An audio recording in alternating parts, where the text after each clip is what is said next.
Josito Sánchez y Pedro Martínez Lara, que nos van a hablar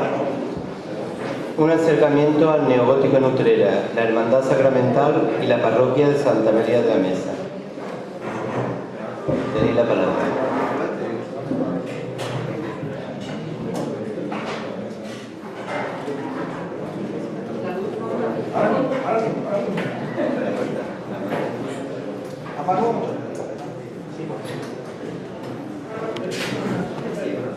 Buenas tardes.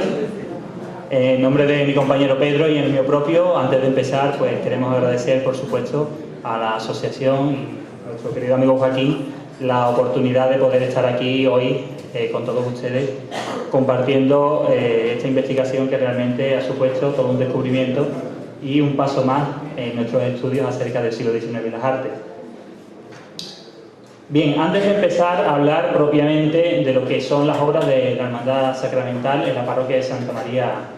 de Utrera, queremos hacer una serie de puntualizaciones que creemos que son necesarias sobre el neogótico y lo que se va a llamar la unidad de estilo. El neogótico es un estilo que surge y que realmente tiene una serie de antecedentes muy importantes desde finales del siglo XVIII y sobre todo a comienzos del siglo XIX. Todo viene marcado sin duda por la afición a los estudios del pasado que van a marcar los miembros de la Real Academia de San Fernando de Madrid y que realmente va a conducir primero a un mejor y un mayor conocimiento de las artes medievales en España, de los monumentos más emblemáticos de la Edad Media española, y por otro, mucho más tarde se van a convertir en un modelo de referencia, en un modelo para el arte que se va a ir desarrollando a lo largo del siglo XIX.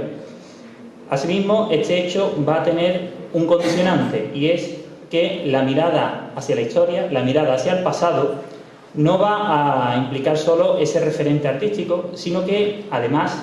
los hombres del siglo XIX van a huir al pasado porque no quieren ver el presente. Es decir, esto hay que tenerlo en cuenta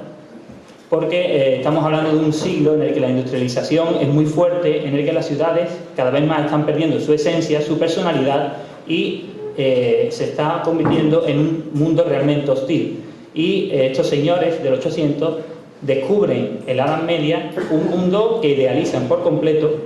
y buscan una identidad que ellos consideran perdida y que consideran realmente que está en vías de desaparición. Fíjense que ello es comprensible, por ejemplo, la mentalidad de los viajeros románticos europeos que llegan a España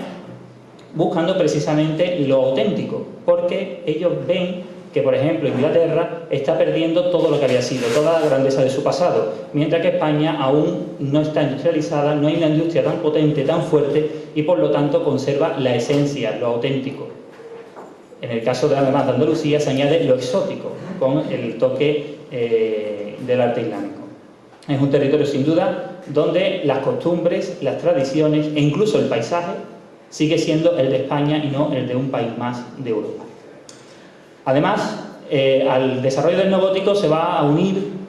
el hecho de que las primeras publicaciones que hace la Real Academia de San Fernando de Madrid se van a ir multiplicando en otras muchas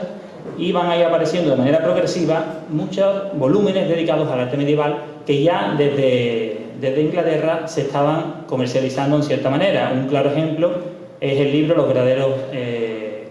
principios del arte cristiano, que lo escribe August Pugin en el año 1841, donde por primera vez se va a unir el arte gótico, la arquitectura gótica, con la religión cristiana. Eso es muy, muy importante porque es una postura que se toma frente a lo que es la secularización que se está produciendo en toda Europa. En el caso de Sevilla, el Pugin sevillano, por llamarlo de alguna forma, va a ser Amador de los Ríos, ya que en su Sevilla pintoresca va a identificar el gótico de la catedral con la religión cristiana. Una vez más vemos esa asociación. El estilo gótico es el estilo cristiano. Y los románticos que vienen a Sevilla, Amador de los Ríos incluido, hay que tener en cuenta que él era cordobés, van a ver en la catedral el paradigma de la arquitectura gótica y por lo tanto el paradigma de esa búsqueda, de esa huida hacia el pasado en busca de la identidad colectiva. En este ambiente romántico se van a fraguar primero el concurso, por ejemplo, de las portadas norte y sur de la Catedral de Sevilla, que se va a realizar en los años 60 y donde arquitectos como Demetrio de los Ríos, por ejemplo, se van a presentar, y sobre todo a partir de los años 80 la restauración de la Catedral de Sevilla, cuyo nombramiento va a recaer en el arquitecto navarro Adolfo Fernández Casanova.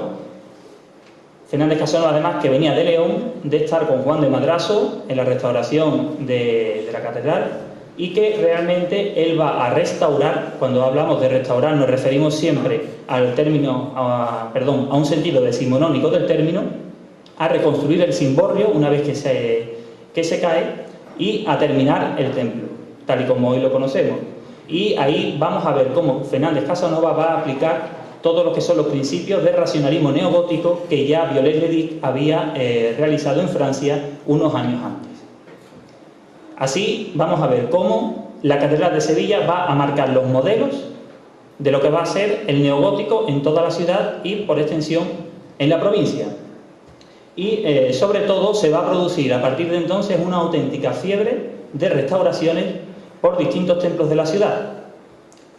Piénsese, por ejemplo, en la restauración que dirige José Gestoso de la parroquia de San Sebastián, donde realmente el neogótico va a ser el estilo presente en todo momento. Y ya en el caso de la provincia podemos hablar de Carmona, pero en este caso que también se produce una serie de restauraciones siguiendo el modelo catedralicio hispalense, pero nos interesa mucho más hablar de Utrera porque hay un personaje muy importante que es don Enrique de la Cuadra, hijo del alcalde Clemente de la Cuadra, también el concejal, también será alcalde, y que va a promulgar este tipo de restauraciones, un poco al estilo de lo que va a ser, de lo que hizo años antes Montpensier durante su estancia en Sevilla. Y él va a hacer estas restauraciones siguiendo precisamente la unidad de estilo, es decir, el edificio gótico tiene que estar decorado en estilo gótico, tal y como reflejan muchos documentos.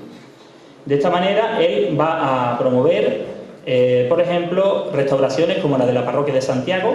un templo al que él además tenía ciertas afinidades por cuestiones familiares, y va a sufragar una serie de retablos neogóticos e incluso va a desmontar el retablo mayor, que es barroco, para poner en su lugar uno neogótico. Y curiosamente, este retablo barroco lo va a mandar a México, a la localidad de nacimiento de su mujer Marcial.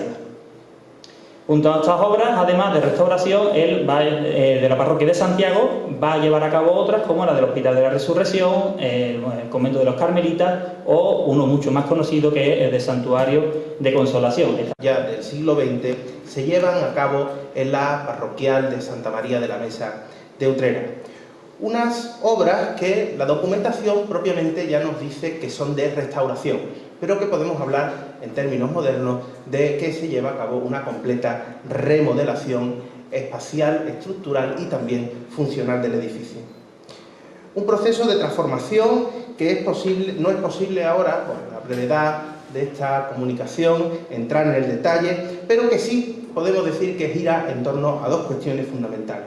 Por un lado, se pretende, por parte de la fábrica parroquial, dotar al edificio de una mayor magnificencia y prestigio y además crear o generar un mayor espacio para los fieles. Piensen ustedes que a finales del siglo XIX Utrera gana habitantes, es una época ya de que empieza la industrialización de todo lo que es la comarca de la Vega Baja, del Guadalquivir, y empieza a crecer en población y por consecuencia, la Iglesia tiene que acoger cada vez a más fieles. Por otro lado, tenemos también la búsqueda, de lo que ha estado hablando el compañero Daniel, de esa unidad de estilo. En una fábrica parroquial que, como ya veremos, tenía una enorme amalgama de estilos artísticos derivada de su largo proceso constructivo a lo largo de los años. Pero quizás con estos dos ejes hay un tercero que es también importante y que está en otro orden de cosas, y es la inercia marcada por esas obras de restauración, de decoración, de remodelación que ya se habían llevado a cabo en otros edificios utreranos, auspiciados por Enrique de la Cuadra, y especialmente las obras que se realizan en la parroquia de Santiago. De todos es conocida la rivalidad entre las dos fábricas parroquiales utreranas, una cuestión esta en la que esa rivalidad, y he aquí una muestra, provoca que el arte sea el triunfador de esa batalla. Vamos a ver cómo se llega a materializar estas obras de remodelación. Bien, el templo parroquial de Santa María de la Mesa había llegado a finales del 800 como el resultado de una dilatada historia constructiva. Una historia constructiva que comienza con un plan original, pensamos que iniciados en el siglo XV, un plan original gótico que planteaba 3 naves en plan basilical, 3 naves en estilo gótico con una cabecera poligonal. A ese núcleo, ese germen originario de la parroquia, durante los siglos XVI, XVII y XVIII se le fueron añadiendo capillas laterales, generando 2 bandas más de capillas laterales, aprovechando los contrafuertes de la obra gótica. Incluso ya en el siglo XVII y en el XVIII la regeneración del ámbito del crucero con la construcción de una cúpula y también 2 capillas gemelas, una para la hermandad de curas de San Pedro y otra para la hermandad sacramental, que ubicará en este espacio que ven ustedes sombreado en rojo, en la capilla de las ánimas benditas. Pues esta amalgama había también la necesidad de dotarla de esa unidad de estilo y de generar ese espacio. Para generar el espacio se suprimen los muros separatorios de las naves extremas y se generan unas nuevas capillas. Ven ustedes cómo esta nueva nave que aparece tras la supresión de las capillas es mucho más ancha que la nave lateral original, lo cual quien conozca la iglesia pues llama la atención también por esa combinación de espacios distinta que ahora veremos en imágenes. En azul ven ustedes entonces la zona de ampliación para el fiel, para el público, y en oscuro, en rojo, no se ve exactamente en rojo, yo les prometo que esto es rojo en el PowerPoint, en rojo la zona que va a recibir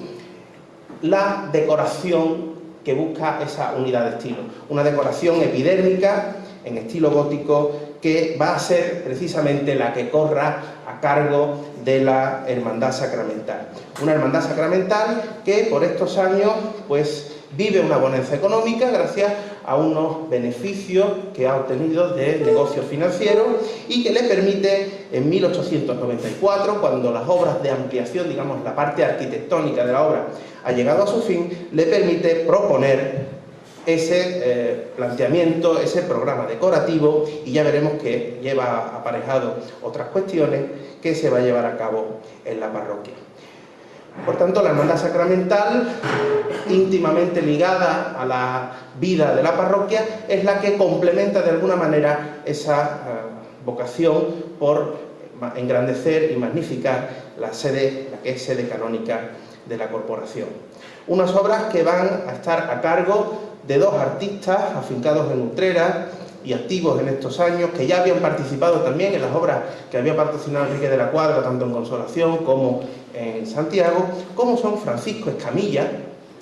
un artista polifacético que en ese momento pertenece a la clavería de la Hermandad Sacramental, y Antonio Cavallini, un pintor decorador que también estaba activo en ese momento en Utrera.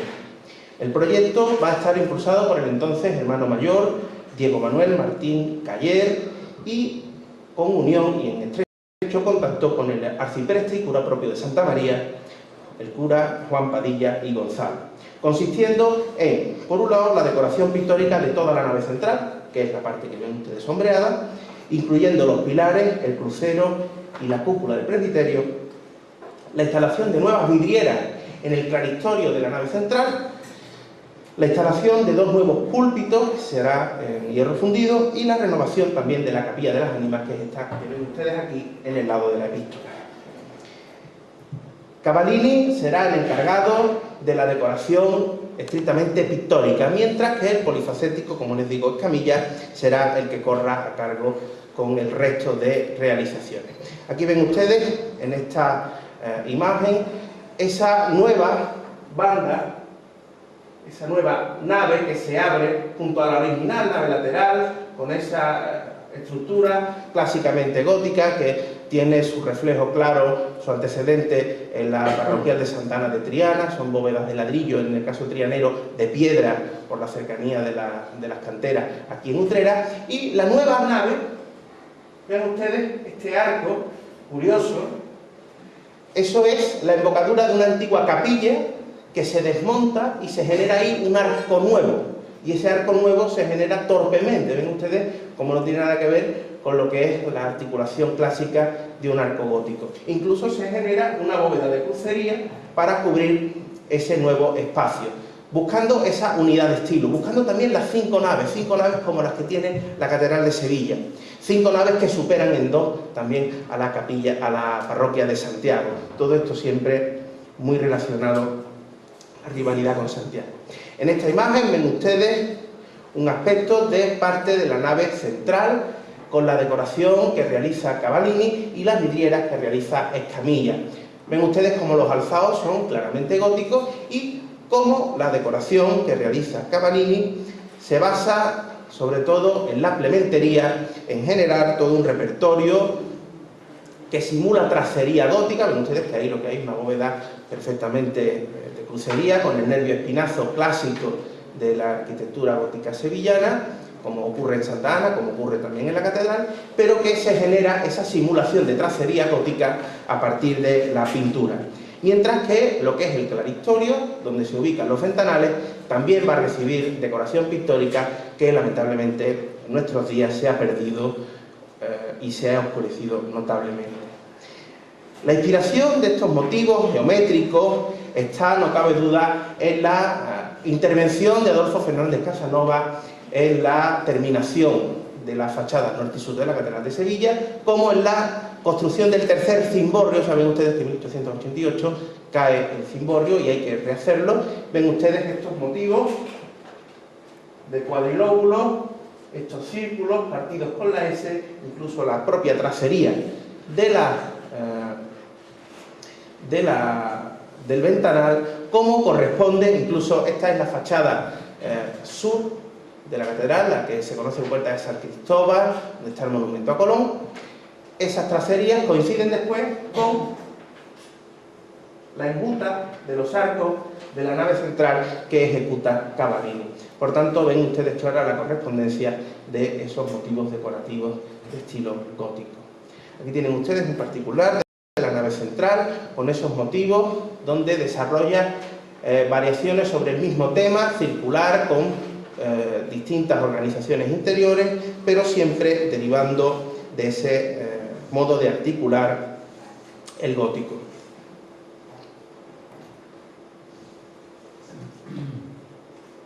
Ahí tienen ustedes otro pormenor de esa nave central y cómo se busca también el efecto de la tracería.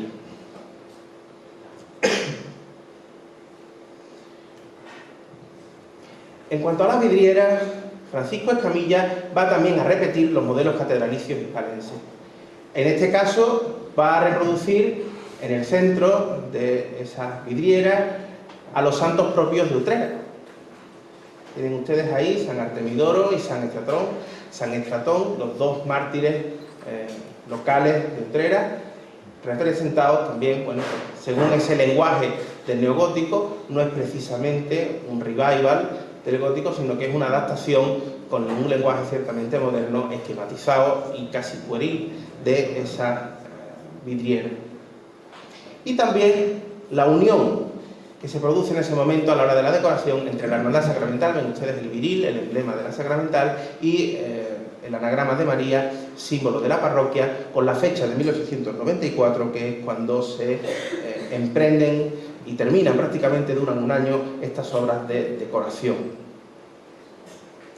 Tienen ustedes aquí también uno de los dos púlpitos que se ejecutan por Francisco Escamilla en hierro fundido, unos púlpitos que son muy valientes, están arriostrados al pilar y vuelan completamente sobre el espacio, generando también una unidad de estilo también a nivel del suelo en la entrada, en la embocadura del presbiterio. Una reja, un motivo del púlpito que se repite en la baranda del nuevo coro que se ubica a los pies de la iglesia. Mientras se ha producido el revival gótico en todo lo que es la nave central, hemos visto las plementerías, hemos visto los alzados, hemos visto las vidrieras, todo ello se deja claro en la documentación que se quiere que se haga en estilo gótico. Cuando llega el momento de ejecutar el crucero, más allá de 1894, ven ustedes ahí la fecha y los escudos de las sacramentales de la parroquia, ya no va a ser Cavallini el que se encargue de ejecutar las obras pictóricas, sino que va a ser su sucesor, Manuel Cañas, otro pintor decorador que también se dedicaría a otras cuestiones como la cerámica en el ámbito de Sevilla en el tránsito del siglo XIX al XX. Para la capilla mayor, las dos capillas colaterales del Rosario y del Dulce Nombre, y también para la bóveda del propio presbiterio, la Hermandad Sacramental, a través de la obra de Manuel Cañas y nuevamente Francisco Escamilla, que se encarga en este caso de reestructurar algunos retablos y obras también de carpintería, se va a plantear un estilo distinto al que hemos visto en la nave central, ya que si la inspiración de la pintura que recorre la nave es gótica, aquí hay un giro completamente de estilo y se va a recrear algo que busca su inspiración en el estilo pompeyano. Un estilo pompeyano que sí cuaja perfectamente, aquí ven ustedes uno de los pilares, cómo se intenta recrear esas pinturas, fondos rojos con cueros recortados y las imágenes de los apóstoles que cubren el pilar, que como les digo, cuajan definitivamente 2 años más tarde, en 1896, en lo que es la culminación de este proceso de decoración y constructivo de obras en Santa María, que es la redecoración, la prácticamente reconstrucción por completo, porque amenazaba serias ruinas, de la Capilla de las Ánimas. Una Capilla de las Ánimas que, como ven ustedes, en la reja que ejecuta Francisco Escamilla, se termina por la propia Hermandad Sacramental el año de 1896. Escamilla se encarga de reconstruir prácticamente entero el retablo de las ánimas, del que solo puede reaprovechar las figuras de las virtudes que coronan las pilastras y el motivo central, el relieve de las ánimas benditas. El resto es creación nueva de Francisco Escamilla, mientras Manuel Cañas va a decorar todo lo que es la parte alta de los muros y el interior de la bóveda de media naranja que cubre el espacio. Ven ustedes cómo este tipo de pintura ya no tiene nada que ver con lo que hemos visto del arte neogótico, sino que ya tiene que ver algo con lo, podríamos decir, pintura neorromana o de inspiración pompeyana que se da en este espacio. Ven ustedes otros pormenores de esta capilla de ánimas terminada en 1896.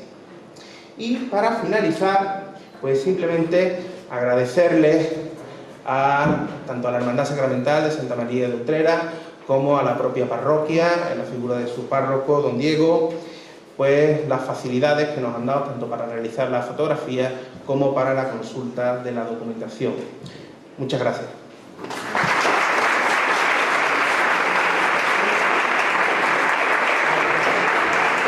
Gracias a vosotros, Daniel y Pedro, de verdad que cuando recibí la confirmación de que iba a hacer la comunicación, pues me dio una alegría porque sabía que por lo menos íbamos a tener algo de